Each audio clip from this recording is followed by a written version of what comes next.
નમસ્કાર દર્શક મિત્રો, શિનોર સમાચારમાં આપ સૌનું હાર્દિક સ્વાગત છે।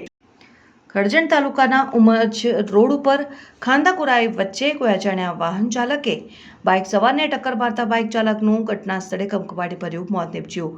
સૂત્રોની મળતી માહિતી મુજબ કરજણ તાલુકાના ઉમજ રોડ ઉપર કુરાઈ કાંદા રોડ ઉપર એક બાઇક સવાર એનું રજિસ્ટર્ડ નંબર GJ06NJ8897 નંબરનું બાઇક સવાર કરજણથી પોતાના ઘરે પરત ફરતા કોઈ અજાણ્યા વાહને ટક્કર મારતા યુવકને માથાના ભાગે ગંભીર ઈજા થતા યુવકનું ઘટના સ્થળે મોત નીપજ્યું।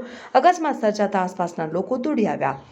આસપાસના લોકોએ કરજણ પોલીસને જાણ કરતા કરજણ પોલીસ તાત્કાલિક ઘટના સ્થળે દોડી આવી આ બાઇક સવાર યુવક ક્યાંનો છે, તેનું નામ શું છે તેની તપાસ કરતા મૃત્યુ પામનાર યુવકનું નામ કલ્પેશભાઈ કાંતિભાઈ વસાવા, જેઓ કરજણ તાલુકાના ચોરભુજ ગામમાં નવી નગરીમાં રહેતો હોવાનું જાણવા મળ્યું હતું અને કરજણ પોલીસે યુવકની ડેડ બોડીનું પંચનામું કરીને ડેડ બોડીને કરજણ સામૂહિક આરોગ્ય કેન્દ્રમાં ખસેડવામાં આવ્યો। Bureau report, Karjan.